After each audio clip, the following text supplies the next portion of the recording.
So this is the 2015 Leaving Cert Higher Level Paper 1, and we're looking at question number 4. Part A says the complex numbers z1, z2 and z3 are such that 2 over z1 is equal to 1 over z2 plus 1 over z3. z2 is equal to 2 plus 3i, and z3 is equal to 3 minus 2i. I squared is negative 1, and the question says write z1 in the form a plus bi, where a and b are elements of the set of integers, the z set. So we're looking for z1. We know z2 and z3, and they've given us an equation. So we're going to set this equation up by substituting in the values. So we've got 2 over z1, which we're looking for, is equal to 1 over z2. z2 is 2 plus 3i plus 1 over z3, which is 3 minus 2i. Okay, so we've substituted our z1, our z2 and z3 in, and we're looking for z1. So what we will do now is we will add the fractions on the right hand side. So we've got 2 over z1 on the left is equal to, so when we're adding fractions, we can find a common denominator, which is the multiplication of the denominators. So that's 2 plus 3i bracket 3 minus 2i as the common denominator. And then it's going to be 3 minus 2i times the numerator here, which is 1. So that's just 3 minus 2i plus 2 plus 3i multiplied by the numerator over here, which is again 1, so it's just 2 plus 3i. So that gives us 2 over z1 still on the left is equal to, we can tidy up this numerator here, we've got 3 and 2, which is 5.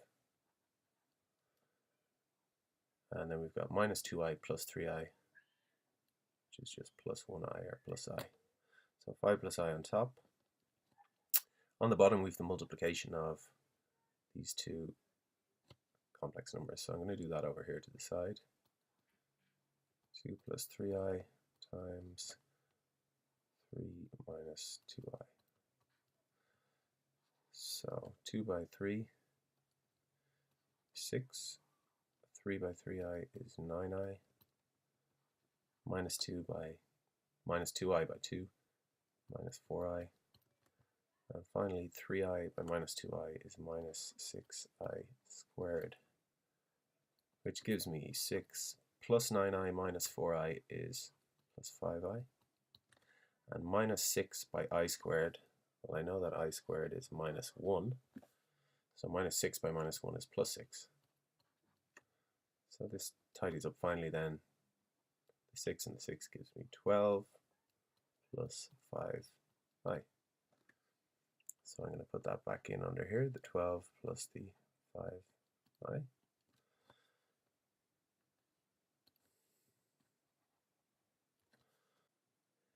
So if I have two fractions are equal to each other, I'm going to flip both of them upside down now, just so I have z1 on top of the fraction.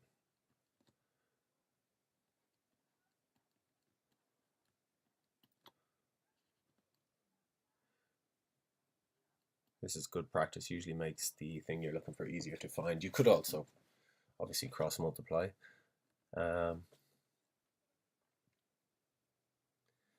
So what I'm going to do now is I'm going to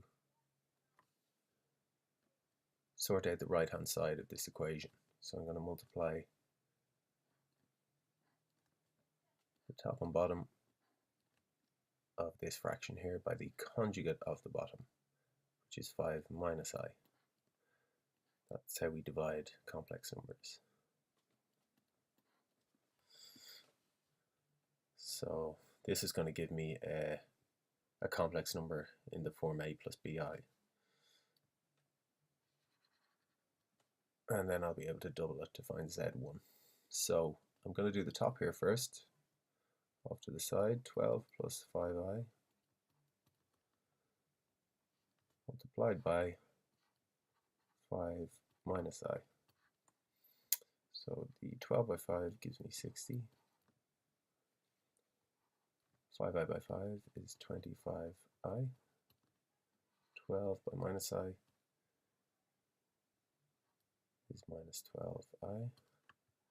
And 5I times minus I is minus 5I squared.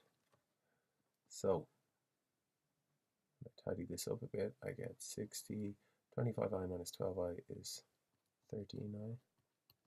And minus 5 by I squared is minus 5 by minus 1, which is positive 5. So that gives me 65 when I combine the 60 and the 5 plus 13I.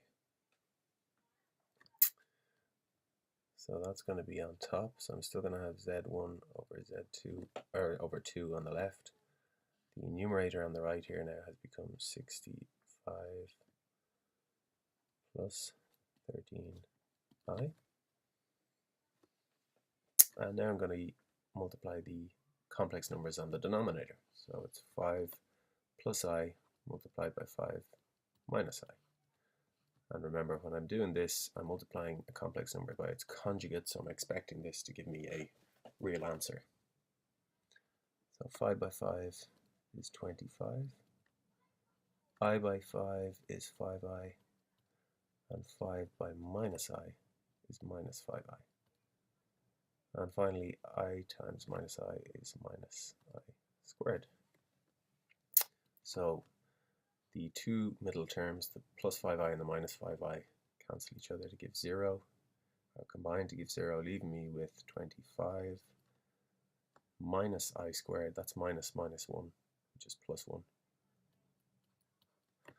And 25 plus 1 is 26. So I've now got my denominator of 26.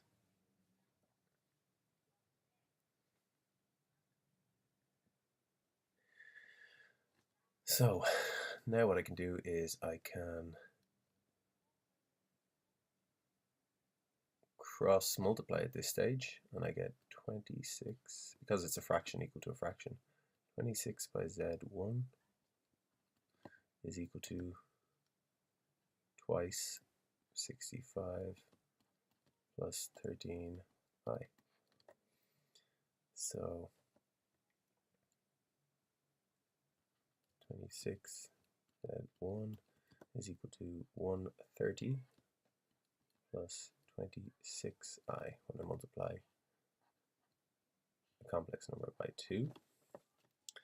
And now if I divide both sides by 26,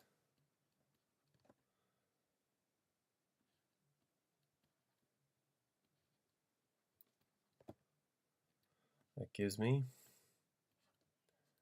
on the left side Z1, and here we've 130 divided by 26, which is 5, and 26 divided by 26, which is 1, so it just leaves me with 1I or I.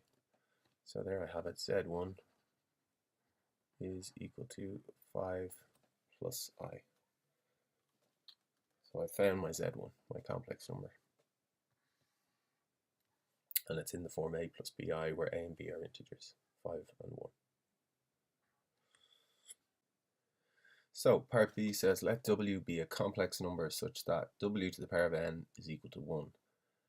They tell us W is not equal to 1, and S is equal to 1 plus W squared plus, on we go here, up to W to the power of n minus 1. So use the formula for the sum of a finite geometric series to write the value of S in its simplest form. Okay, well, S is equal to 1 plus W squared plus all the way up to W to the power of n minus 1. Now, we have our formula here from the tables book for a finite geometric sequence or series is Sn. So Sn is equal to this formula here. So Sn is equal to a bracket 1 minus or to the n all over 1 minus or. So this is the sum of n terms, and you might be put off by the n minus 1 here, but that's accounted for by this first term here, the term 1. So this is still, we're still able to use this formula. So what we have then is our a value, which is the first value in the series, which is 1, and then or, which is our common ratio. So as we go from term to term, we're multiplying by w. So or is w. So we're going to substitute these values in here for a and or. So what we get is 1 times 1 minus w to the n all over 1 minus w. But because we're told that w to the n is 1, we can substitute that in here for that. So that gives us 1 bracket 1 minus 1, replacing the w to the n with 1, all over 1 minus w. Okay, so that gives us then on top 1 multiplied by 1 minus 1, which is 0. That gives us 0 over 1 minus w, and 0 divided by anything is just 0. So our answer for S in its simplest form is 0. And that's the end of part B.